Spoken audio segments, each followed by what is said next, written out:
day struggles is no less real. It takes courage to discipline your children in a society that is permissive as the one that we live in. It takes courage to turn down a potentially lucrative job because it's going to infringe on your family time. It takes courage to be a stay-at-home mom in the society that we live in. And I'll be honest with you, you wouldn't believe how much courage it takes sometimes for me to get out of bed. To just get up and face the day. It takes courage. So that's what we're going to be talking about this morning. We're going to be talking about how courageous people endure. They bear up, they tough it out, and they keep on going. They pursue personal ambitions and commitments when all around them, all the people around them, people have compromised their values, they've compromised their dreams, they've compromised everything in their life in order to get along or go along. The courage it takes to follow through on goals and hardships in spite of all the difficulties that we face on a daily basis. That's the kind of courage that we want, and that's the kind of courage that God wants us to have. Now, Paul points out that there's two options. He said he didn't give us a spirit of what? In there in 2 Timothy chapter 1. He didn't give us a spirit of what? Timidity or fear. He didn't give us a spirit of fear. He gave us a spirit of power.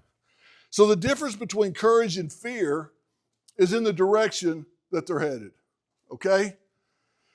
Courage implies positive, forward movement. It implies progress.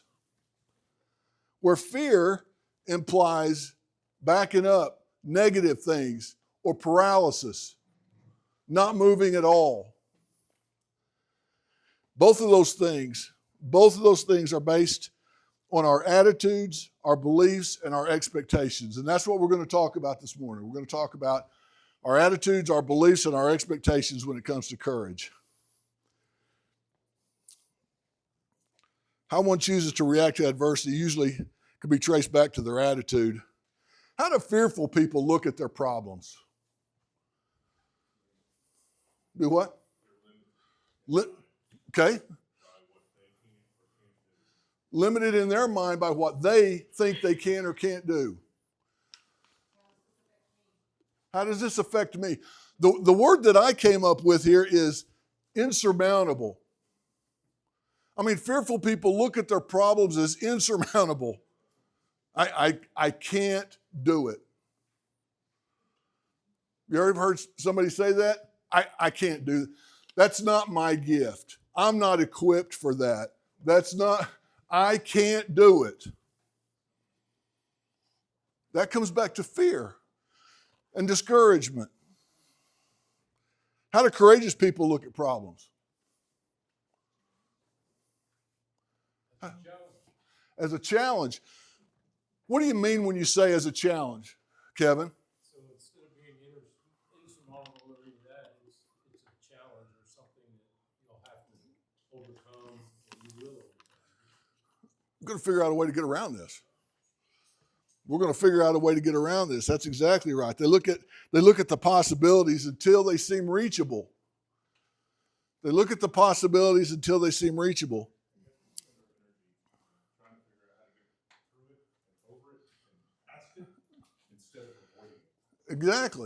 Exactly. Jim. Well, I would suggest that even with courage, there's fear.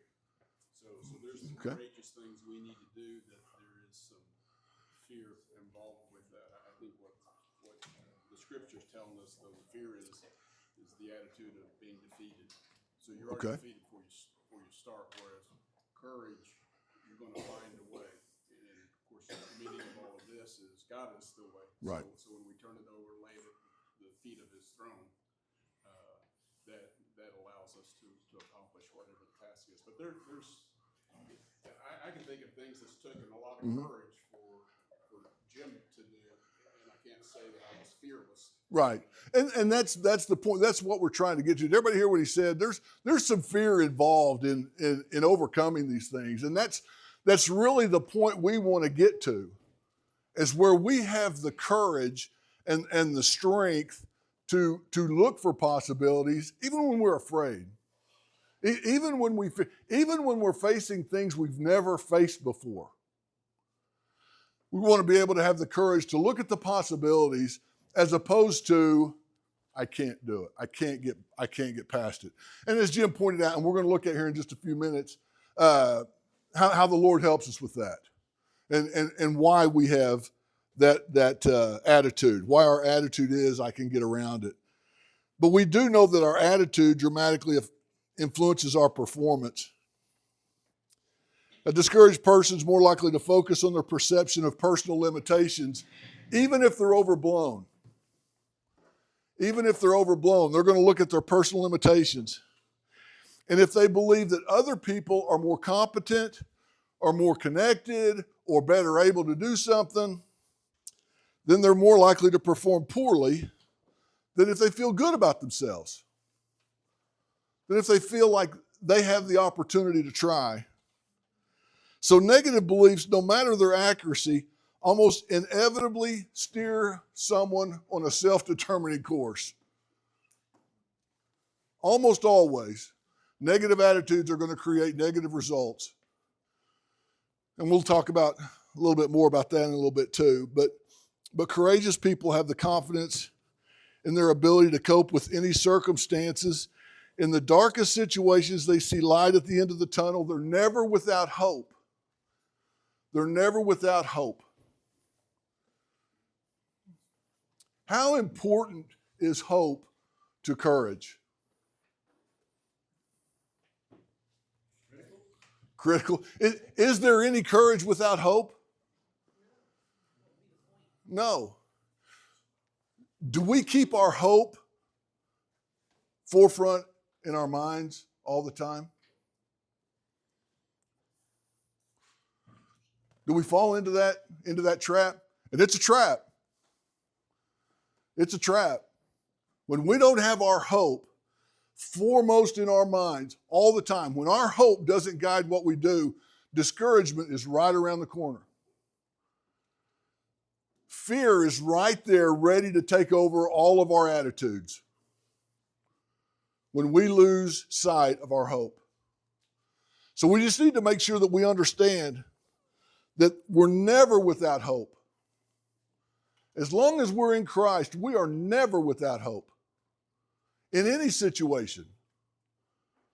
And it makes it easier to find that courage that we need to find. What comments do you guys have about the effect that attitude has on our courage?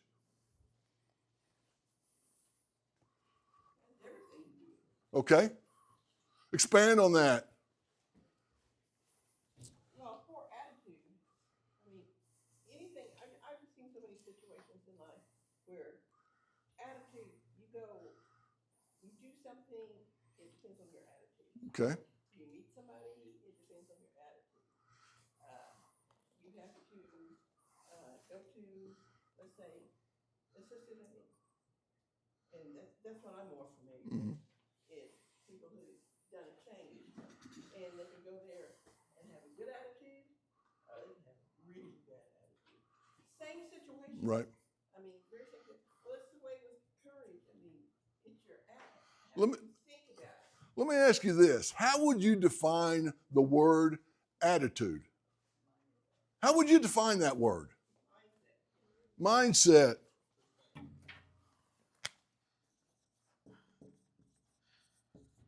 What was that, perspective?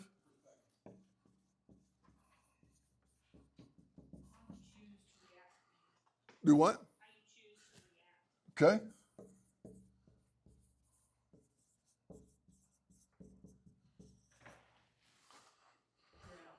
What? Outlook.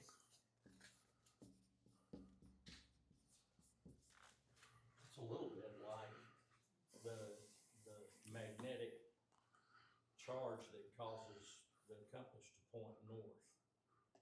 It's what points us in the direction that we Okay. need to. I mean, it's not the facts, but it's the attitude that's going to point our direction. I can't write all of that. So No, don't. But we heard you, so we know it. So it's the direction, similar to how a compass points north. Feels like it's the result of the fruits that you nurture. Okay? So, in other words, if you're constantly kind of, catching yourself in a certain frame of mind, a lot of times you need to look at, what fruits am I nurturing in my life? Okay. Because if you're not nurturing those good fruits, it's going to be hard to just have them in the moments where you need them. Okay. Can you guys see these over there at all? Okay. Yeah. I just wrote down what everyone said. Okay. Anything else? Anything else? Let me ask you a question.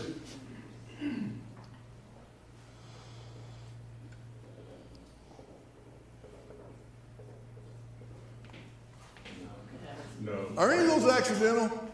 No. Is anybody born with this? We're born with both.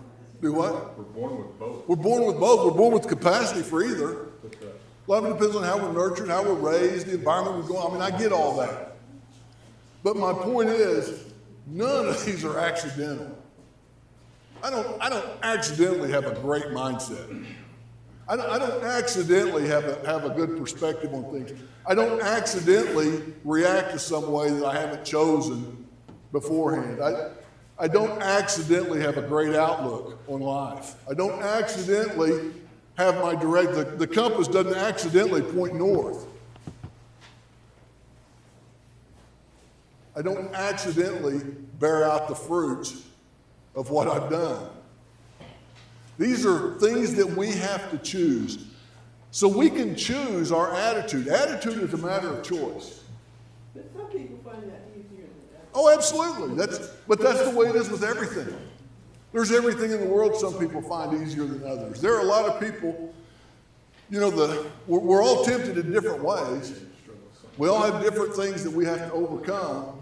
But that doesn't change the fact that we can overcome, and we can remember that I can change my mind. I can change my outlook, no matter how hard that might be. And I don't know that it's always easier, because I think for some people, maybe we disrespect the amount of effort they put into having a good attitude. I know you guys don't appreciate how hard I work. We think that some people are just, it's just easier for them, and it's not. It's just, they're putting in the effort we're not putting in. And they're different. We're going to talk about a lot of these as we go along, but there are a lot of ways, a lot of things that I can personally do that are going to affect my attitude and affect the way I make my choices.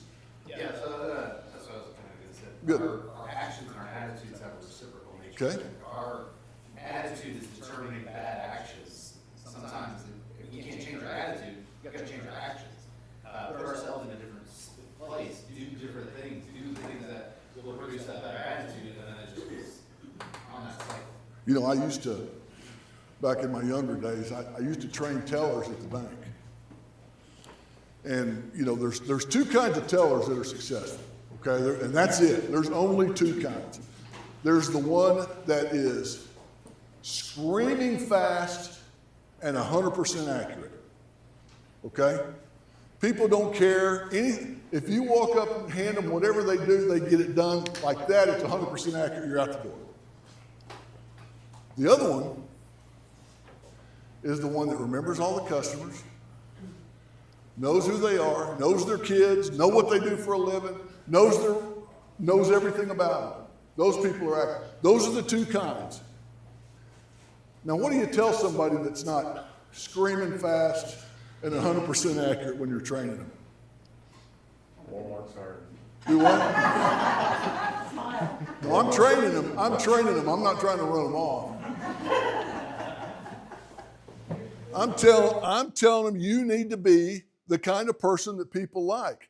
And if you're not the kind of person that people like, you're going to have to change your attitude. And if you can't change it, I'll be honest with you, fake it till you feel it. Fake it till you feel it, because you will eventually feel it. Pretend like this is the only place you'd want to be in your life. That there's no place else on the planet you'd rather be. Pretend like that for a while. And before long, you start enjoying where you are. And you start appreciating the things you have. So attitude can be changed. And if my attitude's problems, maybe it is my actions that are causing that, or vice versa. And I need to change one of them.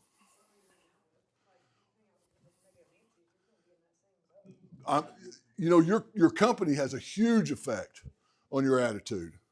If you're hanging around, like she said, with negative Nancy's or Nathans or whatever they are, Your self-awareness too. Okay. So many times you get used to being one way that you don't realize how negative or how far you've gone down the wrong road. That's a great point. Stop and look at yourself. I mean, I've had to do that a lot. And hopefully we can do that before someone does it for us. Hopefully we can do it before someone does it for us. Jim. You're probably aware of this in some in here, or my mom and dad owned the Buster Brown shoe stores when I was growing up. And I can still hear my dad today. He always said, we're not selling shoes, we're selling service. People go anywhere in town and buy shoes. We're not selling shoes, we're selling service. And that applies to anything. Absolutely. Yeah, 100%.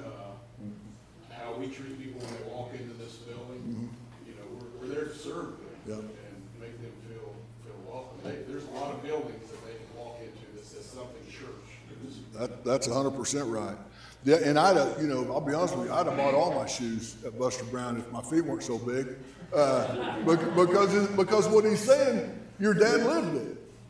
We showed the shoe boxes. Yeah. But I mean, his dad lived it. I can't tell you how many times Don caught me somewhere in the mall, because we both worked at the mall, and Don would catch me in the mall and just kind of give you that, are you hungry look, and go buy my lunch. Just, for no reason. Here I'm, just a kid living with my mom, didn't have any money, and, Don would buy my lunch. So he lived that. He lived that attitude of taking care of people, and that attitude, that positive attitude that it demands if you're going, especially in the service industry like that, when you're serving people and selling people. So I think that's great. You do have to do that. Jeff, no man is an island. We have to understand our attitude affects everybody around us. Absolutely. Even if we're a very introverted person, we have interaction with people. And if it's always negative, after a while, nobody's going to want to be around you. Yeah. If that teller, regardless of how accurate and fast they are, if they're cold, Right. that customer's going to go find another. Find another one. Yep. No, you're right. You're right. It's amazing how much attitude affects everything that we do. And I think intellectually we know that, but sometimes we don't live it. We don't keep it there. We don't keep that idea that I can change my circumstances by changing my attitude, or by having a better attitude about what's going on. And that's really important for courage. Jim. Well, you talking through this reminds me of Philippians 4. Many people will guess what the favorite verse is, and they'll quote verse 13. Right. The power, though, is in verse 8, in my opinion. Because it tells you how you do that. It's easy to say I can do all things, and it's really exactly what you're talking about. It says, finally, brethren, whatever is true, whatever is noble, whatever is just, whatever is pure, whatever is lovely, whatever is of good report, if there is any virtue and there is anything praiseworthy, meditate upon those things. That's how we can do all this. Exactly. Right. I always thought that verse was so great because it didn't say do these things. It says think on them. Think on them, meditate on them, because as you meditate on them, as you think on them, then you're going to start doing them. But that's where it starts. It starts with thinking on them and meditating on them. Let's go on. We're not going to get finished. Turn to Matthew chapter 8, verse 26. Matthew chapter 8, verse 26. Familiar story. We know what's going on. Jesus said to them, "Why are you afraid, you men of little faith?" Then he got up and rebuked the winds and the sea, and it became perfectly calm. Why are you afraid, you men of little faith? Faith is courage enhancing. Faith is courage enhancing. If their faith had been stronger, They wouldn't have been afraid. That's what Jesus is telling them. Where's your faith? Why are you so afraid? Why are you so afraid? So little faith. Turn to Psalm 56.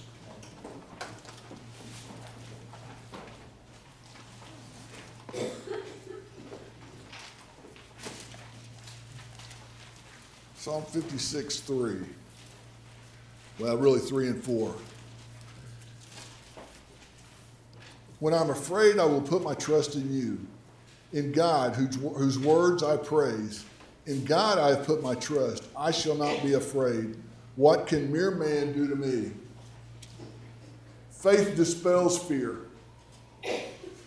Faith dispels fear.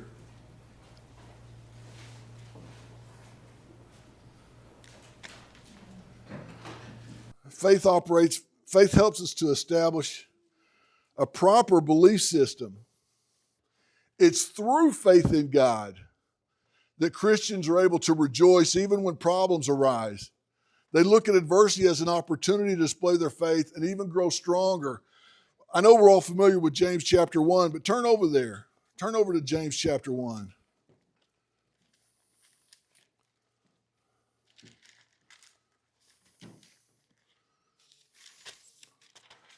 We're not going to read all the verses, but let's read 2, 3, and 4, and then we'll read verse 12. He says, "Consider it all joy, brethren, when you encounter various trials, knowing that the testing of your faith produces endurance, and let endurance have its perfect result, so that you may be perfect and complete, lacking in nothing." And then we get down to verse 12. It says, "Blessed is a man who perseveres under trial, for once he has been approved, he will receive the crown of life which the Lord has promised to those who love him." Turn to 1 Corinthians chapter 10.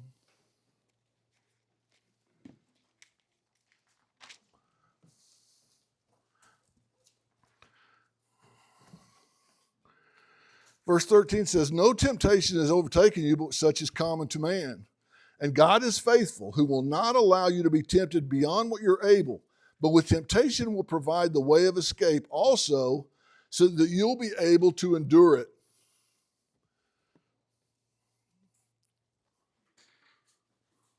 When you're tempted, do you automatically look for the way of escape? Because Paul writes to the Corinthians, he's provided one for you. There's a way of escape there. It might not be easy. It might even be painful. It might be scary. But there's a way of escape there. Because he promises you, I'll provide you a way of escape. Do we automatically look for that? Do we believe that? I think we tend to look for a way to get away with it. Okay. When we're tempted to do something. Get a way to get away with it, or a way we don't get caught, you know? I wonder how many times we're tempted that after it's like, oh, Man, yeah. we always know. I mean, Yeah. I don't know if I should say always, but I think we always know before this isn't right. So there's our escape, to begin with. Exactly. But my question is, do we really believe that? I think most of the time we try to solve our own problems, and we don't really rely on our faith or belief in God, because if something comes up, whatever it is, we're sitting there going, how do I fix this? And instead of kind of calming down and letting God into your heart and into your mind, so that whenever you do fix it, it's through Him. And that's a great point. That's a great point, Norma. What my point is, the point that I'm trying to make is, if we really believe that, think about the people that don't believe that. I didn't have a choice. I didn't have a choice. I mean, there was nothing I could do. You ever heard that? There was nothing I could do. I mean, I had to do it because there was no way out. I had no other choice. They put me in a situation where I didn't have a choice. That is discouragement. And I'll be honest with you, I have looked at people like that a lot of times and said, no, it's because you wanted to do it. And that's wrong. Most of the time, that's wrong. It may be a choice sometimes. Sometimes they did want to do it. But a discouraged person, a person that doesn't have faith, a person that doesn't have the proper belief system, honestly feels as though there's no other way. They honestly believe they didn't have a choice. Or yeah, they didn't know it, honestly. They didn't know it. They didn't have a choice. We need to make sure that we understand we have to have a choice. When you're tempted, you have a choice. So do they. And sometimes encouraging somebody is helping them see that choice. It also takes a lot of courage to take accountability because you ask, a room full of Christians, do we actually believe that there's always a choice? Sure, but it takes a lot of courage to look at yourself in the mirror and go, yeah, you didn't have to do that. Yeah.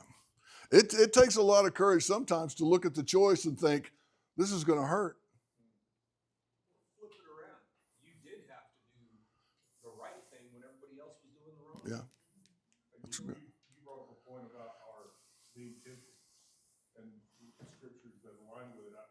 I never probably thought about my fear or anxiety in going into doing something as temptation. The challenges against doing it, the hurdles that I instantly think about why I can't accomplish this. Right. In some instances, or I never really looked at it as a potential temptation. Since temptation, potentially that guy whispering in your ear, you're not good enough for this. You can't handle this. Yeah. Let's look at some faulty beliefs. Faulty beliefs have the potential to really diminish your courage. I mean, you think about the emotional toll that someone pays for simply not believing in God. I mean, it's incalculable. There's no telling what the toll is. And most of us are not in that situation. I would venture to say everybody in here believes in God, but there are some other faulty beliefs that we might have that can lead to some misconceptions. The first one there, I think, is everyone must like me. Everyone must like me. If you believe everyone must like me, your very first thought is nobody likes me. Because if everybody does it, then nobody does. So this faulty belief leads to a misperception that nobody likes me. Everyone must agree with me. Everyone must agree with me. Nobody understands me. Nobody understands me. That's a misconception brought on by a faulty belief. Things must go my way. If I believe that things need to go my way, then my first misconception or my primary misconception is that I never get my way. I never get my way. And these sound childish. But I know hundreds of people that believe like this, that this is their thought process. There's only one right solution. There's only one right solution. Misconception of that is nobody can fix this mess. Nobody can fix it.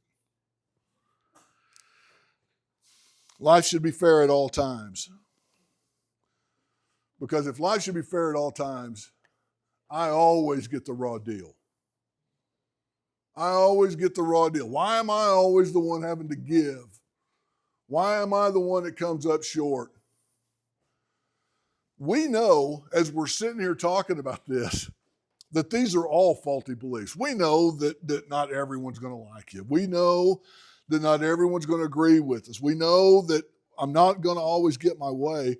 We know there's more than one solution to problems. But when we're discouraged and when we don't have that faith that we've been talking about, these are faulty beliefs that can sneak into your life. and they don't do anything but cause discouragement. I mean, if I feel like nobody likes me, how discouraging is that? You know, fortunately, I had my mother in here, so I know that somebody likes me in here. Yeah, so I got at least one. Jim does sometimes. Do what? Well, depends on the day. Jeff, in logic, these are called literary generalities. They are false logic because you just put everything into one basket. Nobody, you've included everybody on earth. Mm-hmm. Nobody agrees with me. Nobody wants to work with me or help me. And that's a false logic. You know, it like Tommy said, it's a huge generality, and we think, you know, that we're beyond these things. But I can tell you that when you're going through something, I don't know, you know, I went through a divorce, and I can tell you that at some point, someone in this that was involved in this made the comment that no one has ever been through exactly what I'm going through. You can't understand because you've never been through what I'm going through.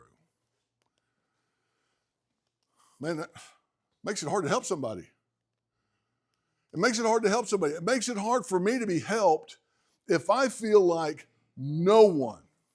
Jim, you have never experienced anything like what I'm going through. I appreciate your willingness to help, but dude, you don't get it because you've never been through it. You felt like that? You ever felt like that? Do what?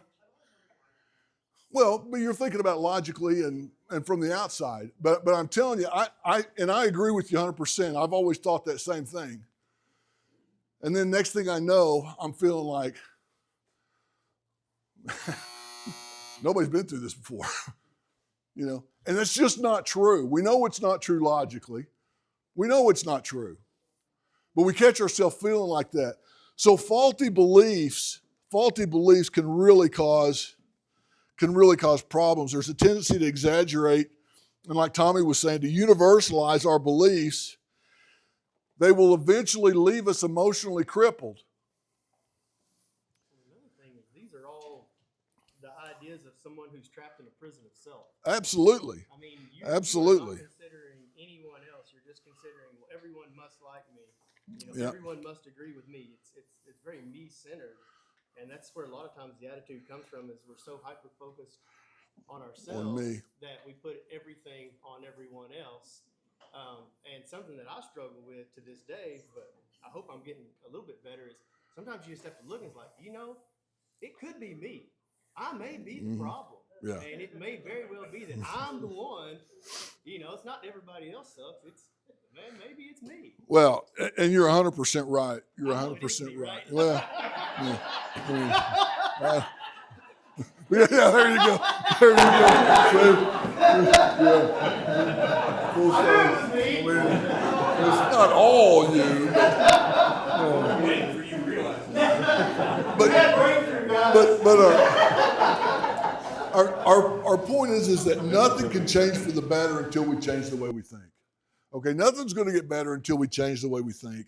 And until we put our belief in God and our faith in His hands. And once we can put our belief in God and our faith in His hands, then we have a chance to change some of these faulty beliefs. Wes, real quick.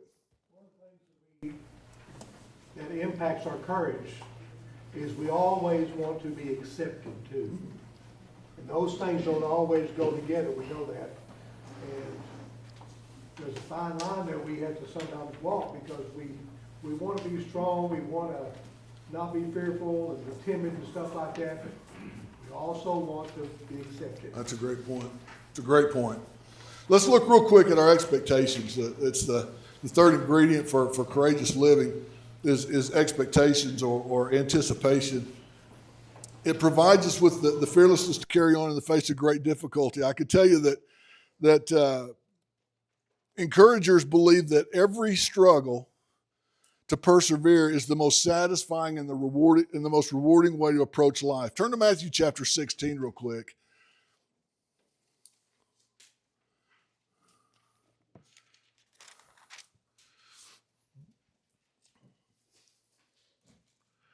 Verse 25 says, "For whoever wishes to save his life will lose it, but whoever loses his life for my sake will find it. For what will it profit a man if he gains the whole world and forfeits his soul?